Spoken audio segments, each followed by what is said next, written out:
irmãos amados, muito boa noite a todos vocês, a graça e a paz do Senhor Jesus, amém? Estamos nos despedindo desse ano 2024, eu tenho certeza que foi um ano muito marcante para todos nós, especialmente para a nossa igreja. Nós somos uma igreja ainda em fase de plantação e temos muitos desafios pela frente. Isso indica que, por estarmos ainda no início da nossa jornada com Deus, nós somos uma igreja que enfrenta desafios tremendos no que diz respeito à sua própria sobrevivência. Imagine que a metáfora da igreja é a metáfora de um organismo vivo. E sendo assim, como organismo vivo, é natural que a igreja nasça, cresça e se multiplique. Nós então estamos na fase em que nós, assim digamos, acabamos de nascer e estamos lutando por sobrevivência. Mas graças a Deus o Senhor tem nos dado graça e durante esses pouco mais de 3 anos de caminhada, temos visto a boa mão de Deus nos cercando e também nos abençoando. Em específico, esse ano de 2024, nós podemos declarar com alegria que até aqui nos ajudou o Senhor. Nós, esse ano, mais uma vez, realizamos mais batismos, mais irmãos desceram as águas, conheceram Cristo através dessa igreja, outros irmãos vieram, se juntaram a nós, e tudo isso para a glória do Senhor. Esse ano ainda estruturamos ou demos o primeiro passo para a estruturação da nossa liderança, com o estabelecimento de diáconos aqui nessa congregação, e temos visto, portanto, a boa mão de Deus que nos conduz a partir da sua palavra. Mais irmãos, como falei, têm chegado a nós, os irmãos da casa têm evangelizado, têm discipulado, e também o Senhor tem nos agraciado com várias crianças, vários bebês. A rotatividade de irmãs grávidas aqui tem sido muito boa, muito satisfatória, e a minha oração é que nós possamos continuar crescendo em todos os aspectos para a glória de Deus. O que esperar então, meus irmãos, do ano que está por vir? Dentro de alguns minutos estaremos aqui rompendo mais um ano e celebrando ao Senhor pela dádiva que será 2025. E sem dúvidas essa é a pergunta que vem ao nosso coração: o que esperar de mais um ano? O que esperar, portanto, do ano que vem? E nós não sabemos especificamente como ele será, o que trará, mas a nossa confiança, ela está em Deus, ela está no Senhor, e nesse fato, nós podemos descansar.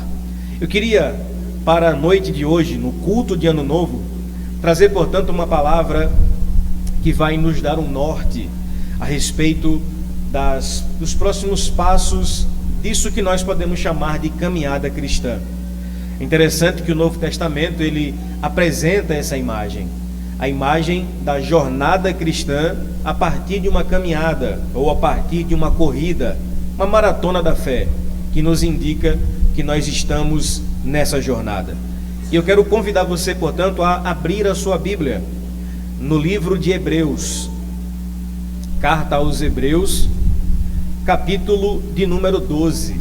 Nós vamos ler os 3 primeiros versículos desse texto e iremos meditar na palavra de Deus a respeito dessa jornada cristã na metáfora da caminhada ou da corrida que nos foi proposta.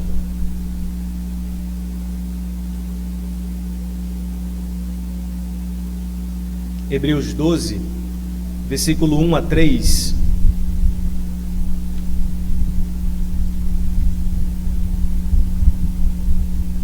Nos diz assim a palavra de Deus: portanto também nós, uma vez que estamos rodeados por tão grande nuvem de testemunhas, livremo-nos de tudo o que nos atrapalha e do pecado que nos envolve, e corramos com perseverança a corrida que nos é proposta, tendo os olhos fitos em Jesus, autor e consumador da nossa fé.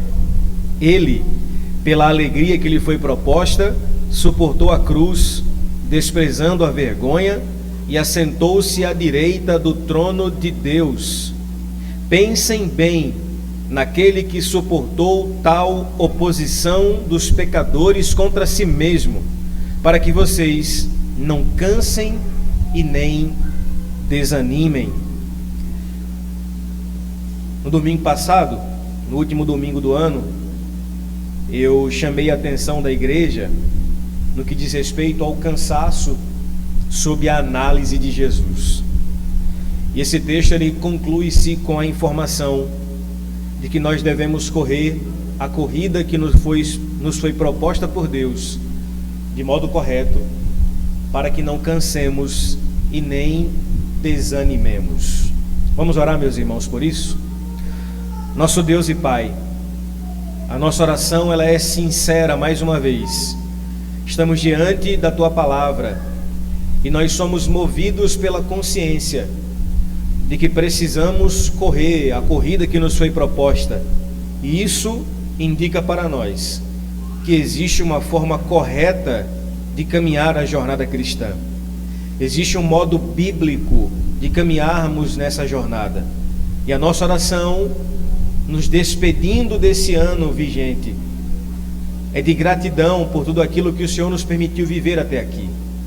Do mesmo modo, nós já oramos na expectativa santa de que o ano que está por vir, ele nos traga boas dádivas de Cristo e, sobretudo, a experiência e a maturidade de caminharmos a caminhada da fé, a jornada cristã, a corrida que nos foi proposta de uma maneira sábia e que glorifiquemos o Teu nome em tudo.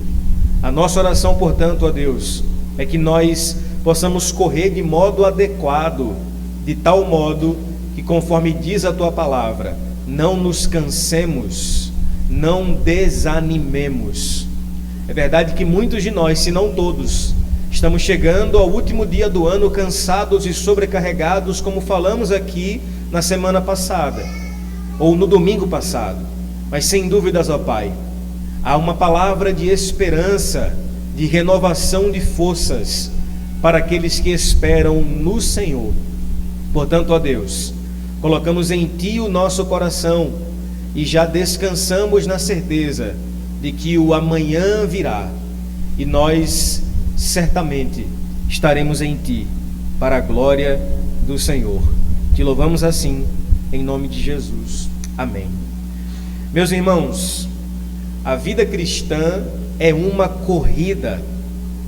Nós estamos correndo a corrida que nos foi proposta, de tal modo que à medida em que nós corremos, nós revelamos a maneira que cremos. E não apenas isso, a maneira como corremos a jornada cristã, a maneira como caminhamos a corrida que nos foi proposta, é uma medida de graça sobre graça para que nós não desanimemos e continuemos correndo essa corrida que nos foi proposta pelo próprio Deus. De tal modo que o autor aos Hebreus, ele vai nos convidar a enxergar a vida cristã sob a ótica de uma corrida, sob a ótica da jornada. O detalhe, meus irmãos, é que essa corrida, a corrida da fé, não é uma corrida de velocidade, não é o que eu diria uma corrida de 100 metros rasos de um tiro curto e que exige de nós força e velocidade. Mas a corrida da jornada cristã é antes uma corrida de resistência. De tal modo, meus irmãos, que nós aqui não estamos correndo para ver quem chega primeiro, mas a corrida que nos foi proposta é uma corrida para concluirmos a corrida que nos foi proposta. Então a nossa corrida aqui não é para chegarmos um na frente do outro, mas é uma corrida com um sentimento de conclusão, tal qual as palavras de Paulo a Timóteo na sua segunda carta, no capítulo 4, quando finaliza a sua vida, ele usa essa linguagem essa metáfora da corrida, e ele declara sua célebre frase: combati o bom combate, acabei a carreira, acabei a corrida, guardei a fé. A nossa corrida na caminhada cristã é uma corrida que aponta para a nossa perseverança em Cristo Jesus. Portanto, o fato de encararmos a vida sob essa ótica, sob os olhos de uma maratona espiritual, nos traz a certeza e a segurança de que, perseverando em Cristo, não pelos nossos méritos, não pelas nossas capacidades, nós nos manteremos nessa corrida até o final. Afinal de contas, meus irmãos, o texto diz que essa corrida nos foi proposta. Deus olhou para nós como atletas de Cristo, me permita dizer assim, e nos propôs uma corrida na jornada cristã, na nossa vida espiritual. Isso me lembra um filme muito conhecido, eu creio que a maioria de vocês conhece, o filme Forrest Gump, onde o personagem principal, ele ficou famoso por sua notável corrida, de tal modo que Forrest começa a correr e ele vai enfrentar ali diversos cansaços, intempéries, desafios, mas sobretudo ele segue em frente, correndo a corrida que lhe foi proposta. Forrest mostra determinação e constância à medida em que ele está correndo. Nós, cristãos, meus irmãos, somos chamados a perseverar nessa corrida. Nós somos chamados a superar obstáculos. Nós somos chamados, acima de tudo, de acordo com esse texto, a manter os nossos olhos fixos em um alvo. E o nosso alvo, segundo o texto bíblico, é o Senhor Jesus Cristo. Resta para nós entendermos e aceitarmos a vida cristã como essa maratona espiritual, olharmos para o nosso alvo e corrermos essa corrida em direção à vida eterna. A grande pergunta diante disso é o seguinte: como nós estamos correndo a vida cristã? Como nós estamos vivenciando essa jornada espiritual, dessa maratona que o Senhor estabeleceu para o seu povo? Será que nós estamos chegando ao final do ano com o sentimento de persistência ou de desistência?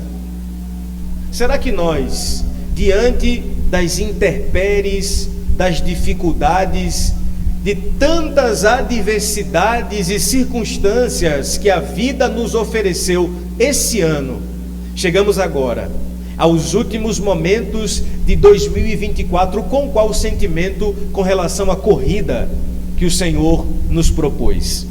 Será que o nosso sentimento é um sentimento de constância nessa corrida, ou um sentimento de desistência diante da corrida que nos foi proposta? Meus amados irmãos, o texto bíblico nos convida a acreditarmos em um fato: a vida cristã é uma corrida, e você, como um bom cristão, precisa se manter ativo na maratona da jornada espiritual. Acredite, muitos esse ano abandonaram essa corrida. Muitos esse ano desistiram dessa maratona. Muitos esse ano desistiram de correr. O texto que nós lemos nos mostra, portanto, um caminho para uma corrida bem-sucedida. E esse caminho, meus irmãos, não é trilhado por nossa capacidade. Esse caminho não é trilhado por nossa habilidade atlética, de resistência ou de velocidade. Mas o caminho para uma jornada cristã bem-sucedida é o caminho pautado na graça de Deus. Se não, observemos o texto, meus amados irmãos. Essa corrida que nos foi proposta, de acordo com o autor aos Hebreus, ela é bem-sucedida a partir da proposta da perseverança. A palavra perseverança é uma palavra que surge no texto em algumas ocasiões, e ela se repete no versículo 1, 2, 3 e 7. Algumas traduções mais antigas usam a palavra suportar, ao invés de perseverança, que vai dar no mesmo sentido, perseverar e suportar. Veja, dois verbos que nós precisamos conjugar na caminhada cristã. É necessário que nós suportemos as intempéries da vida, do mesmo modo que é importante que nós perseveremos nessa jornada cristã. Afinal de contas, meus amados irmãos, muitos que caminharam essa corrida conosco não conseguiram perseverar. E essa palavra aqui não é uma palavra que está baseada no nosso mérito e na nossa capacidade, mas é um fato. Quando estamos em Cristo Jesus, a caminhada cristã, a jornada e essa metáfora da corrida nos revela esse princípio, o princípio de que a perseverança não é uma condição para a salvação, mas é uma consequência dos que são salvos. Você entende isso? Você não persevera para ser salvo, você persevera porque é salvo. De tal modo que o fato de você estar aqui, concluindo mais um ano e partindo para um novo na presença de Deus, não é por nossa capacidade, não é porque nós somos seres espiritualmente evoluídos, mas é pelo fato de que nós estamos em Cristo. E se estamos em Cristo, a garantia, meus irmãos, é que essa corrida, ela já tem uma vitória final, porque não depende do nosso fôlego, mas aquele que nos propôs essa corrida, ele já garantiu que a vitória é nossa, pelo seu próprio mérito e pelo seu próprio esforço. Portanto, nós precisamos perseverar.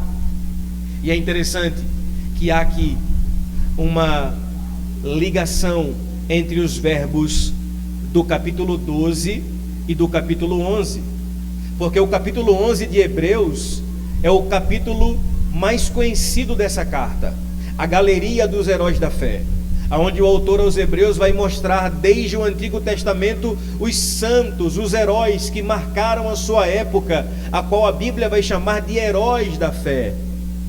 E no capítulo 11, duas palavras se destacam: a palavra fé e a palavra paciência. Agora, no capítulo 12, a palavra que se destaca é perseverança. De tal modo que o autor aos Hebreus está nos dizendo que a fé e a paciência são qualidades que nos levam à perseverança. Ou seja, quando a nossa fé está colocada na pessoa correta, a nossa paciência nos leva à perseverança. Meus amados irmãos, essa tríade de fé, paciência e perseverança nos mostra como nós podemos correr a corrida cristã de modo correto. Eu quero então, à luz desse texto, mostrar para você algumas lições para que a sua corrida cristã ela seja bem sucedida em 2025. A primeira marca ou a primeira qualidade para uma boa corrida cristã é saber que nós não corremos sozinhos. O texto nos dá uma garantia muito clara, a garantia de que nós corremos com Cristo, mas não só isso, nós corremos rodeados com uma tão grande nuvem de testemunha. Olha o que diz aí a primeira parte do versículo 1. O texto diz que nós corremos a caminhada cristã rodeados por uma tão grande nuvem de testemunhas. E eu não sei você, mas eu tinha uma interpretação muito equivocada desse texto. Quando eu ouvi a expressão que nós somos rodeados de uma tão grande nuvem de testemunha, a primeira coisa que vinha à minha cabeça era o seguinte: tem muita gente me olhando e eu preciso dar testemunho da minha fé. Por quê? Porque existe uma grande nuvem de testemunha vendo se eu sou crente ou não. Você pensava assim também? Eu perguntei a Thaís hoje, como é que você interpreta esse versículo? Que nós somos rodeados por uma tão grande nuvem de testemunha. Ela falou: eu penso assim, sou crente e tem um monte de gente vendo se eu sou crente ou não. Um monte de ímpio olhando assim, deixa eu ver aqui como é que ela anda. Porque é assim que a gente pensa. Só que na verdade, meus irmãos, essa não é a interpretação correta para esse texto. Mas na verdade, o autor aos Hebreus está fazendo aqui uma referência aos heróis da fé que ele havia falado no capítulo anterior, o capítulo 11, mostrando que esses santos do passado, como heróis da fé, eles também correram a corrida que foi proposta para eles. Agora chegou a nossa vez. Então o que o autor aos Hebreus está dizendo é que essa tão grande nuvem de testemunhas são os heróis da fé do passado, que não estão olhando agora para a nossa vida como se estivessem em uma arena, como espectadores da nossa vida, para saber se a gente está acertando ou não. Mas na verdade, meus amados irmãos, a grande nuvem de testemunha é para que a gente olhe para os santos do passado, em especial os do Antigo Testamento, e nos inspiremos neles, pois à medida em que eles correram a corrida que lhes foi proposta e concluíram, nós também iremos correr e seremos bem-sucedidos. Entendeu agora o que é a grande nuvem de testemunha? A grande nuvem de testemunha é um convite para que a gente olhe para os crentes do passado e saibamos que nós não corremos sozinhos. Deus está conosco nessa corrida, mas nós também podemos olhar para o exemplo de homens e mulheres piedosas do passado.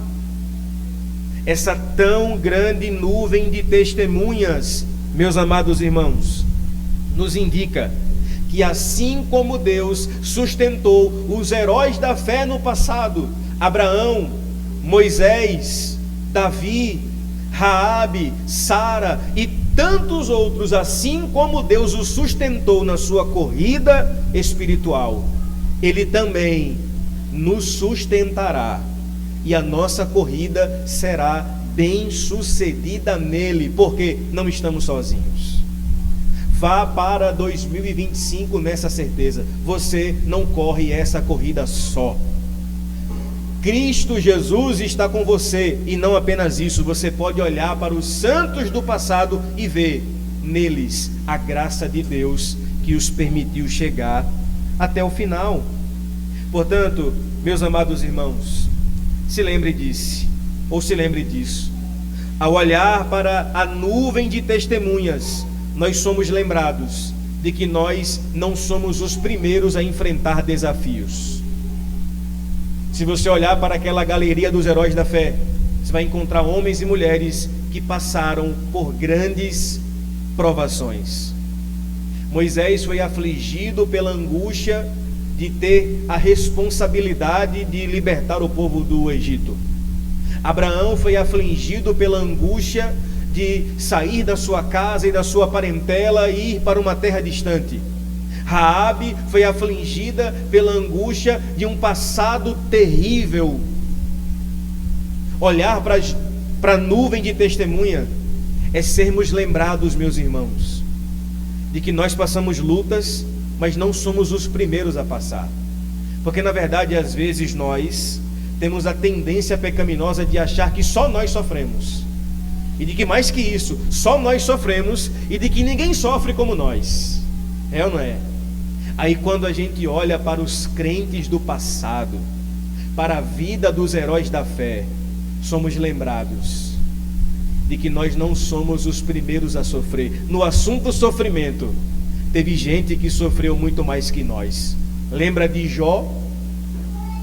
Lembra de tantos personagens que certamente nos traz a lição de que essa tão grande nuvem de testemunhas nos dá essa garantia. Meus irmãos, na corrida da fé, nós não corremos sós. Deus está conosco e nós podemos olhar para homens e mulheres que nos inspiram a correr também. Os heróis da fé, por mais heróis que eles também foram humanos, como você e eu. Abraão teve dúvidas, Moisés enfrentou frustrações, Raabe tinha um passado complicado, mas Deus sustentou cada um deles. Isso deve, meus irmãos, nos encorajar a continuar a corrida que nos foi proposta, independentemente das nossas fraquezas. Então a primeira lição que esse texto nos ensina é essa: lembre-se, para o ano que está chegando, você não corre essa corrida sozinho. É só olhar para o exemplo daqueles que vieram antes de nós. Eles concluíram a corrida. Pela graça de Deus, nós também iremos concluir. Segundo, meus irmãos, a corrida cristã é uma corrida que se deve correr do modo certo. Olha o que diz a parte B do versículo 1. A parte B diz assim: livremo-nos de tudo o que nos atrapalha e do pecado que nos envolve, e corramos com perseverança a corrida que nos é proposta. Veja bem, para uma corrida bem sucedida em 2025, entenda isso: você deve correr de forma correta. Isso não é apenas concluir, mas também correr de acordo com as normas. É interessante que nessa parte do texto o autor aos Hebreus nos lembra que um atleta, ele faz certas coisas para completar a corrida com sucesso.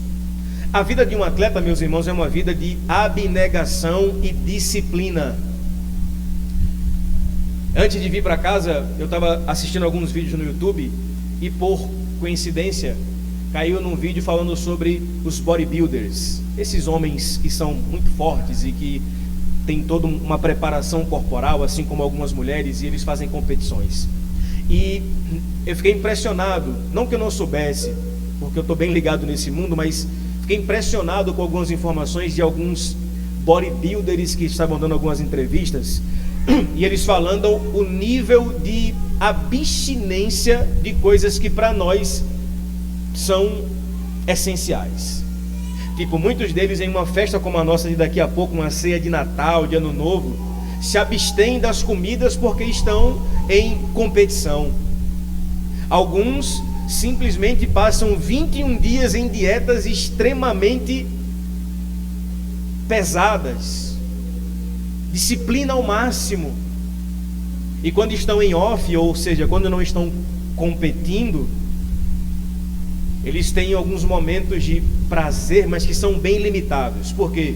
Porque o foco e a disciplina os fazem competir de modo correto. Eu me lembro que em 2008, nas Olimpíadas de 2008, quando um nadador brasileiro ganhou a medalha de ouro, o seu nome é César Cielo, e ele competindo lá, e quando ele ganhou a medalha, aquela alegria, aquela euforia, ele chorando, e eu lembro que quando ele saiu da água, a repórter veio falar com ele e disse assim para ele: Cielo, eu imagino o quanto você está feliz, esse é o melhor momento da sua vida. Ele falou: é verdade, mas esse momento não começou aqui, esse momento é uma vida inteira de sacrifício que eu tive que fazer.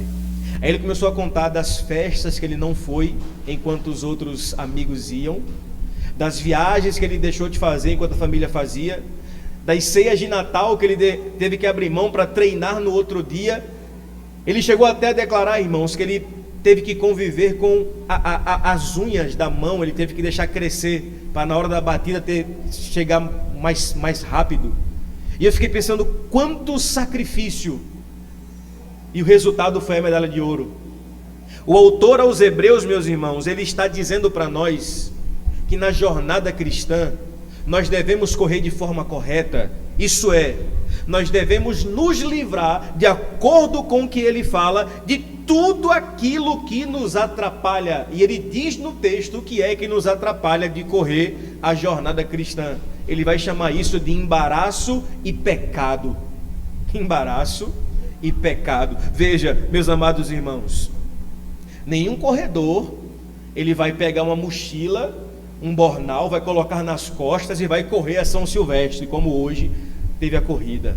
Nenhum deles, por quê? Porque todo peso, todo embaraço vai atrapalhar. O autor aos Hebreus está nos dizendo que aquilo que nos atrapalha é o pecado.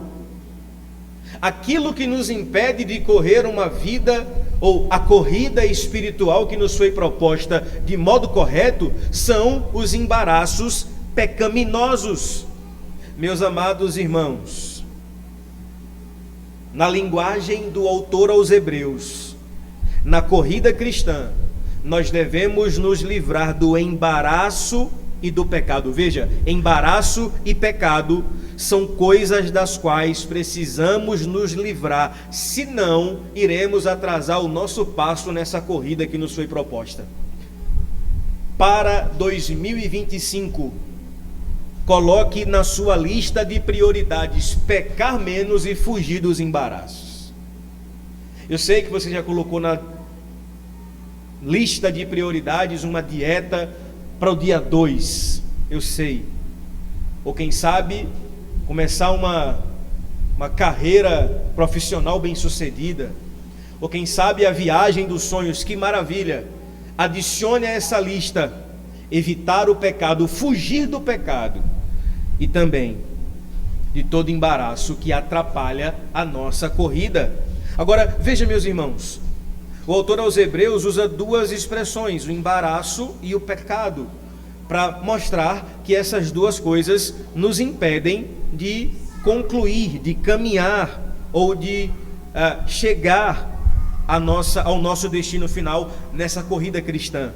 E veja, embaraço é qualquer tipo de peso que a gente deve ou que a gente acrescente nessa jornada cristã. O embaraço, meus irmãos, preste bem atenção, é algo que pode não ser necessariamente pecado, mas que nos impeça de correr e de caminhar. Acredite nisso, meu irmão, escute bem o que eu vou te dizer. Na sua corrida em 2025, você será tentado com tentações embaraçosas. Daquelas tipo, mas nem é pecado. Daquelas tipo, o que é que tem? Não vai dar em nada. Cuidado, são tentações embaraçosas. E essas tentações embaraçosas, elas têm a finalidade de nos fazer abandonar o caminho para pegar atalhos que são embaraçosos. Ontem, eu, juntamente com Thaís, a gente foi doar sangue. E foi a segunda vez que eu doei sangue. Eu doei sangue há, acho que uns 8 anos atrás, tem muito tempo. E eu me recordei que da vez que eu fui anteriormente, foi bem tranquilo, não tinha ninguém, era uma coisa bem... Cheguei assim, já fui bem logo atendido. Só que ontem, o Hemose, o local de doar sangue, estava muito cheio, estava lotado. De modo que a gente ficou na fila quase 2 horas, esperando todo mundo doar. Eu falei, poxa, eu não sabia que ia ter tanta gente aqui assim. Aí conversando com a moça que estava coletando sangue, ela falou assim, é porque hoje é 30 de dezembro.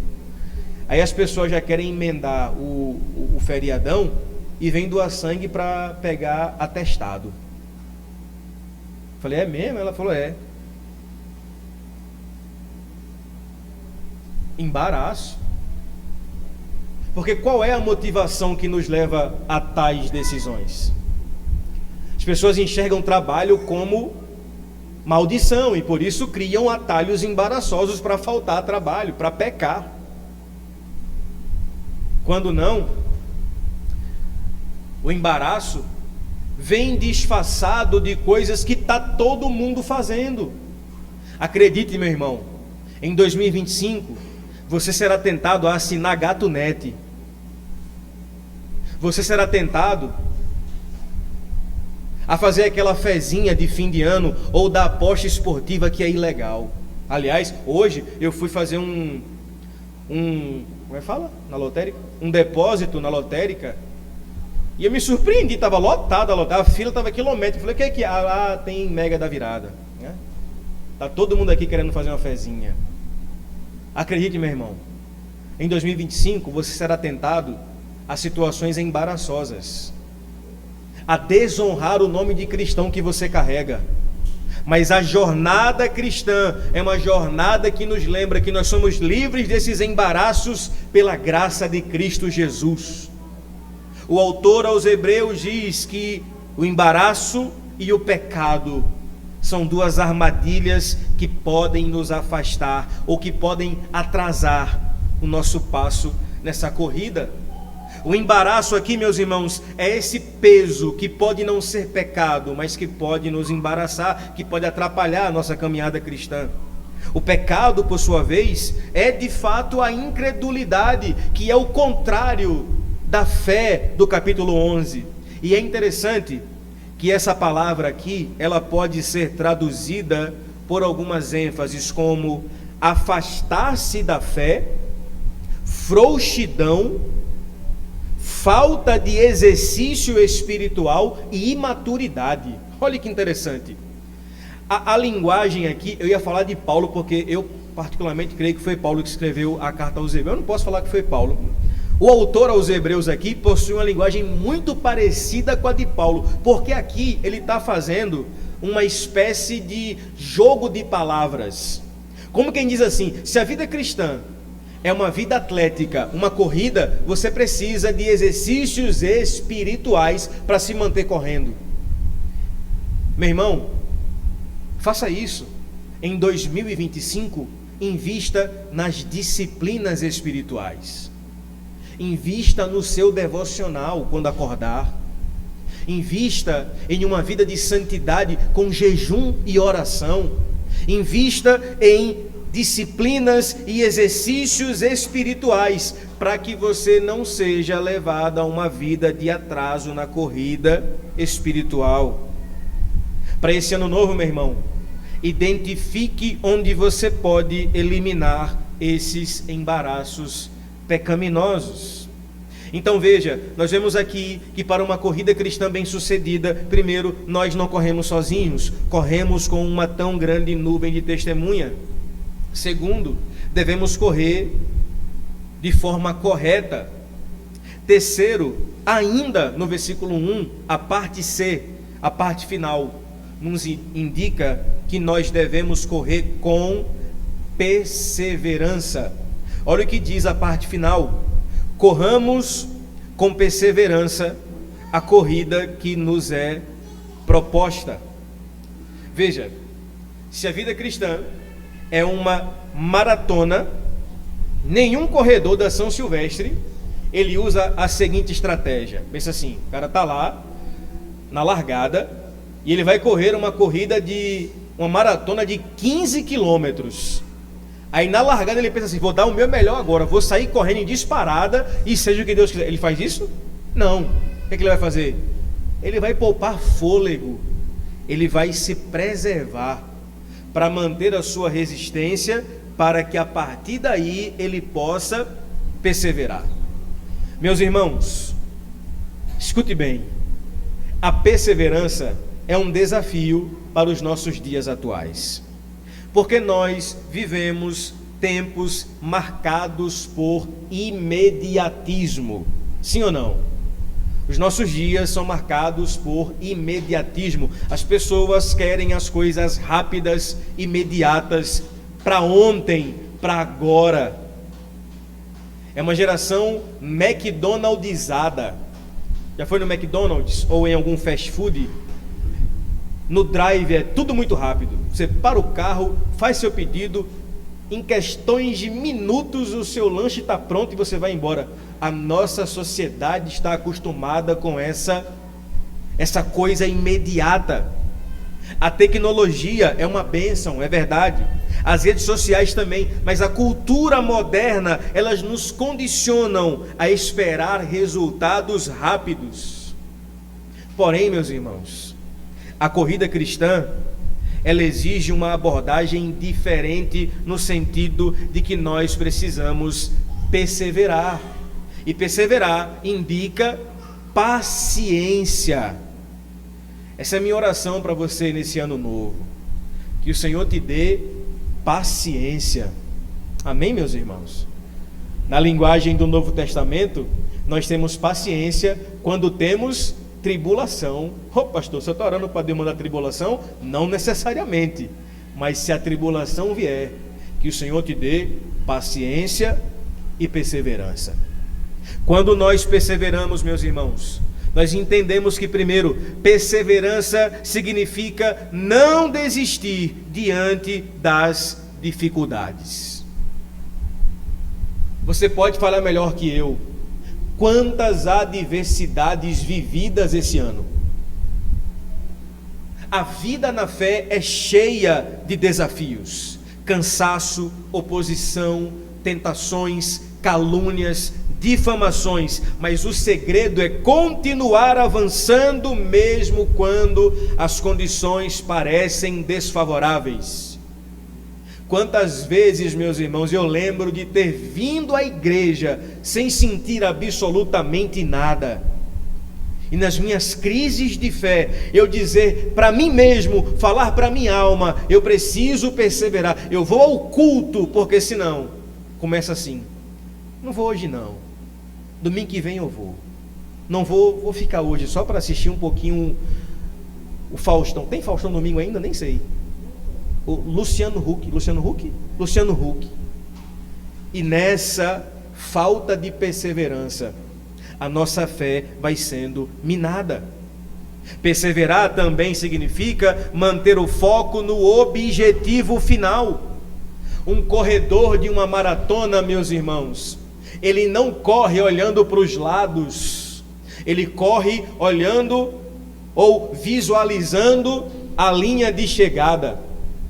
Ele corre olhando para frente, indicando que ele está olhando com os olhos fixos no seu alvo. E é interessante que o autor aos Hebreus, aqui nesse texto, ele diz aonde nós devemos colocar os nossos olhos. Ele diz, nós devemos fixar os nossos olhos em Cristo Jesus.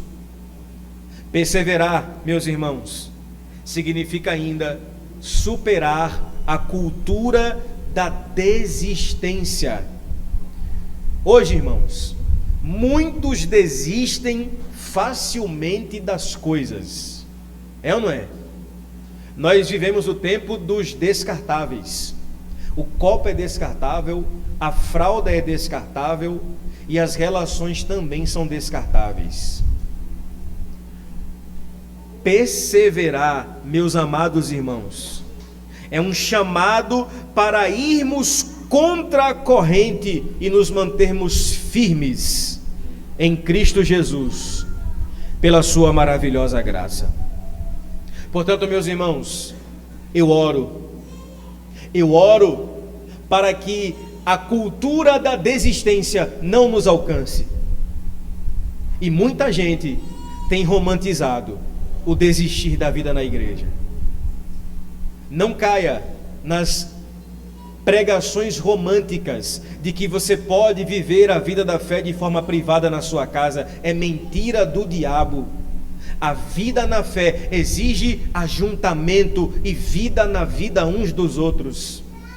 Portanto, meu irmão, para 2025, essa é minha oração, que você possa se manter perseverante na graça, entendendo que essa é característica dos salvos. Por fim, meus irmãos, eu quero falar dessa última marca, ou dessa última qualidade, para uma corrida cristã bem-sucedida. Na verdade, são duas marcas que eu vou unir em uma.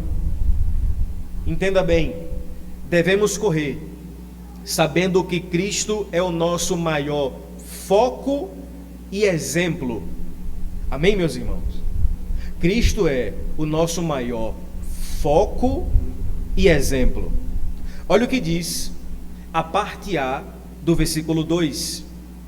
tendo os olhos fitos em Jesus, autor e consumador da nossa fé. O texto, portanto, nos apresenta duas dimensões da nossa corrida cristã: onde deve estar o nosso foco e quem é o nosso maior exemplo. O autor aos Hebreus nos mostra que para uma corrida cristã bem-sucedida, nós devemos manter os nossos olhos fitos, fixos em Cristo Jesus. A aplicação aqui é muito simples, mas ela é válida. Se nós, meus irmãos, fixarmos os nossos olhos em nós mesmos ou nos outros, o que é que vai acontecer? A nossa corrida cristã será corrida de forma errada, porque nós colocaremos no centro das nossas vidas ou o meu eu ou alguém, e não Cristo. E se eu ou alguém estiver no centro da minha vida espiritual, eu serei o Deus da minha vida ou farei desse alguém o Deus da minha vida? É por isso que o autor aos Hebreus declara: corra, mas corra olhando para a pessoa certa. Sabe por quê, meu irmão? Porque se você corre olhando para você, mais cedo ou mais tarde você perceberá o quanto você é limitado. Se você corre olhando para o pastor, você perceberá o quanto o pastor é pecador. Se você corre olhando para algum outro irmão, você perceberá que esse irmão também é limitado. Mas se você corre a vida cristã olhando para Cristo Jesus, Ele é o nosso foco, ou seja, Ele nunca nos decepcionará.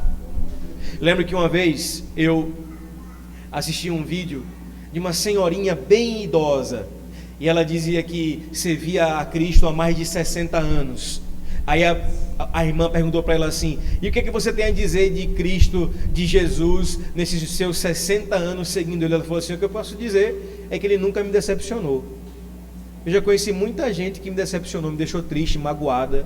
Ela começou a contar: meu pai, minha mãe me abandonou, meu pai não quis me criar, eu fui criada por pessoas estranhas. Eu conheci homens que me decepcionaram, que me abandonaram, me viraram as costas, mas o meu Jesus nunca, nem jamais me abandonou. Como não lembrar do testemunho do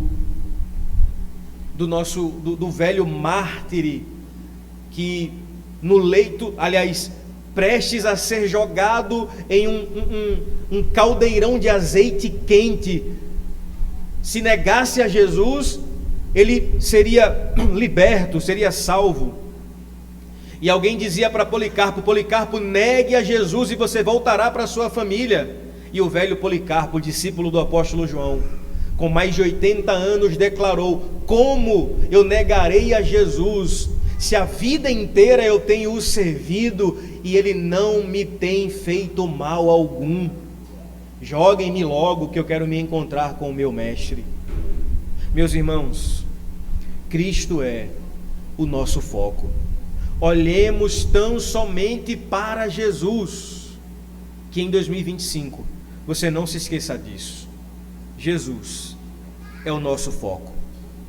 Além de foco, Ele é o nosso grande exemplo. Veja, o texto diz que Ele é o autor e o consumador da nossa fé. Veja, quando o autor aos Hebreus diz que Ele é o autor da nossa fé, ele está dizendo que a nossa salvação tem origem em Cristo. Ele é o ponto de partida. Sem Ele, sequer nós correríamos. A nossa salvação não é uma ação meritória, não é uma ação sinérgica, em que Deus opera e a gente opera com alguma coisa. Não, a salvação se origina nele. Ele é o autor da fé, mas o texto fala também que Ele é o consumador da fé, ou seja, Ele começa a salvação, mas também é quem aperfeiçoa e completa a obra que Ele mesmo começou em nós. Vá para 2025 com a mesma certeza de 24, 23, 22, a certeza de que Ele que começou em nós a boa obra é fiel para aperfeiçoá-la e completá-la. Em outras palavras, meus irmãos, em Cristo Jesus, nós estamos seguros. Não há provação, tribulação, perigo. Nas palavras de Paulo, não há morte, anjos, demônios, potestades, principados, fome, perigo, nudez. Nada poderá nos separar desse amor. Estamos em Cristo e, portanto, salvação em Cristo não se perde. Podemos descansar porque Ele é o autor e o consumador, ou seja, Ele inicia e completa. Ele nos chama para a corrida e nos garante até o final. Ele nos preserva até o fim. O texto ainda destaca, meus irmãos, que Jesus também correu uma corrida. E essa corrida o levou até a cruz.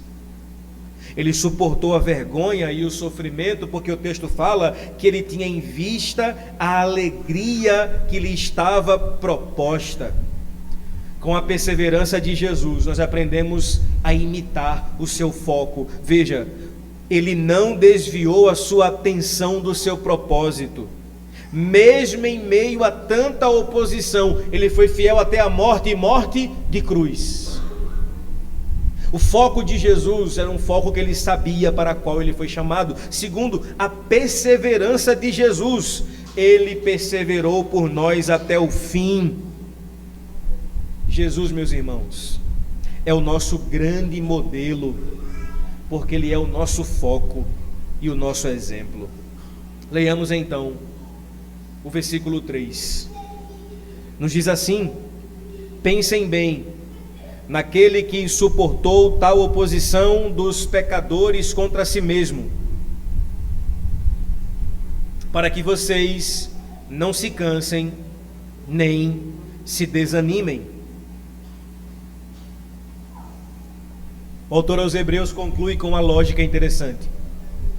Ele argumentou que nós precisamos correr de forma correta, e agora ele nos convida a meditar profundamente na perseverança e na resistência de Jesus.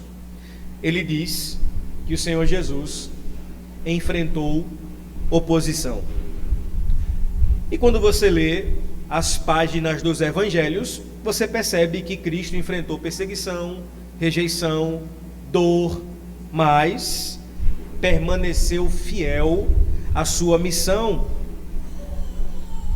Nós devemos seguir o exemplo de Cristo, meus irmãos, porque em Cristo Jesus nós aprendemos a perseverar em meio às oposições. O autor aos Hebreus diz que ele suportou a oposição dos pecadores. Desde o início do seu ministério, meus irmãos, Jesus enfrentou a oposição dos líderes religiosos, das multidões, dos seus discípulos e até dos seus familiares, mas ele não parou a sua missão. Outra característica é que Jesus não se rendeu, mesmo diante do peso agonizante da cruz, mesmo com o apelo de um ladrão que dizia: se tu és o Cristo, salva-te a nós e a ti mesmo. A Bíblia diz, meus irmãos, que ainda assim ele completou uma obra redentora. Amados irmãos, eu quero concluir lhes dizendo essa verdade. Em 2025, você será tentado a desistir. Em 2025, você será tentado a voltar e olhar para trás. Agora pare e pense, quantas coisas você começou na sua vida e não terminou? Dieta? Várias. Projetos profissionais? Um monte. Creia nessa palavra. Persevere. Não volte atrás. Porque o sentimento de Deus é um sentimento de conclusão. O autor aos Hebreus diz que ele começa, aperfeiçoa e termina. Nós não podemos desistir, porque se queremos imitar Jesus, a nossa missão deve ser até o final. Que o Senhor nos preserve na sua graça. Pastor, e por que é que precisamos pensar bem, como o autor aos Hebreus sugestiona aqui? Pensem bem no exemplo de Cristo. Por duas razões: para não cansarmos e não desanimarmos. Eu sei que você está chegando a essa última meia hora do ano cansado, possivelmente desanimado. Mas acredite, meu irmão, quando nós corremos a vida cristã da forma correta, ou seja, olhando para Jesus, Ele nos garante que nessa corrida nós receberemos o seu auxílio. Sabe aqueles corredores de maratona que estão correndo, e aí você está assistindo ali na TV eles correndo, e você fala assim: caramba, quanta resistência. Aí do nada aparecem as pessoas do lado assim e entregam uma água para eles continuarem a corrida. São esses escapes da graça que nos hidratam para continuar a jornada. Persevere, meu irmão. Não desista. Eu quero concluir esse sermão trazendo à memória uma história que me marcou muito. Talvez você também foi marcado por essa experiência. A experiência de Vanderlei Cordeiro de Lima. Vanderlei Cordeiro de Lima foi um atleta brasileiro de maratona que ganhou vários prêmios e que na maratona da Olimpíada da Grécia de Atenas em 2004, ele liderava a corrida com folga. Não sei se vocês lembram. Um brasileiro que era líder da corrida da maratona e que já na reta final, ele com uma larga vantagem para os seus oponentes, foi surpreendido quando do meio da multidão que assistia a corrida, surgiu um ex-padre irlandês que o agarrou, o impediu de correr e o levou ao chão. Vanderlei então vai ao chão e obviamente que aquele ato o fez perder o foco por alguns instantes e o fez perder algumas posições, de modo que ele foi ultrapassado por dois corredores. Mas surpreendentemente, Vanderlei Cordeiro de Lima se levanta e continua a corrida. E foi até o final. No final, ele chegou em terceiro colocado. E a imagem que marcou o mundo não foi Vanderlei reclamando e argumentando do porquê aquilo aconteceu. Mas se você lembra a cena, Vanderlei Cordeiro de Lima chegou sorrindo e fazendo aviãozinho, alegre e feliz, porque estava ganhando uma medalha olímpica, ainda que de bronze. E eu lembro de o garoto ficar olhando assim: cara, o cara está feliz. Ele foi prejudicado, ele foi totalmente impedido de ganhar ouro, mas ele chegou alegre, feliz, fazendo aviãozinho, sorrindo. E ali, meus irmãos, eu aprendi algumas lições com as quais eu quero concluir. A primeira delas é que interferências acontecem na corrida cristã. Assim como Vanderlei enfrentou uma interrupção inesperada, nós também, na caminhada cristã, podemos ser interrompidos brevemente por problemas, oposições e situações no caminho, mas tal qual Vanderlei, devemos levantar pela graça e continuar olhando para o nosso alvo, que é Cristo Jesus. Segunda aplicação é que cabe a nós a decisão de continuar. Vanderlei estava no chão.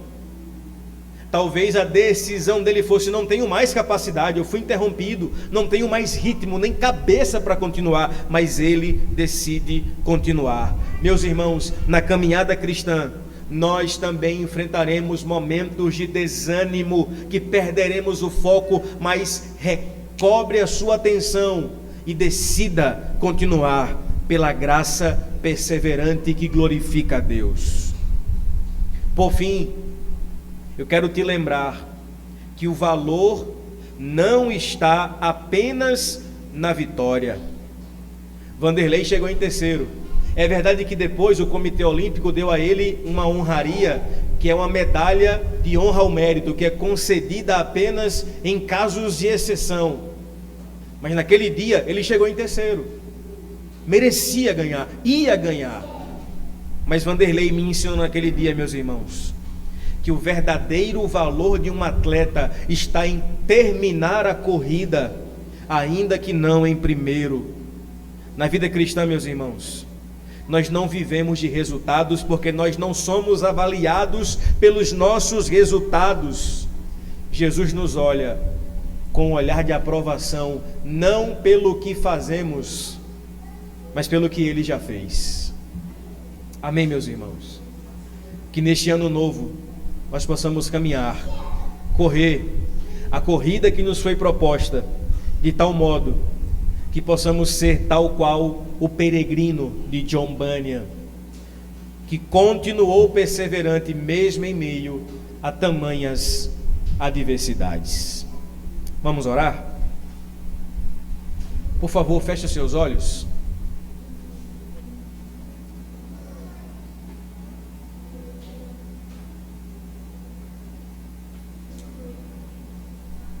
Em instantes nós cearemos, mas agora eu quero convidá-lo a aproveitar esses últimos minutos desse ano e dedicar ao Senhor essa oração.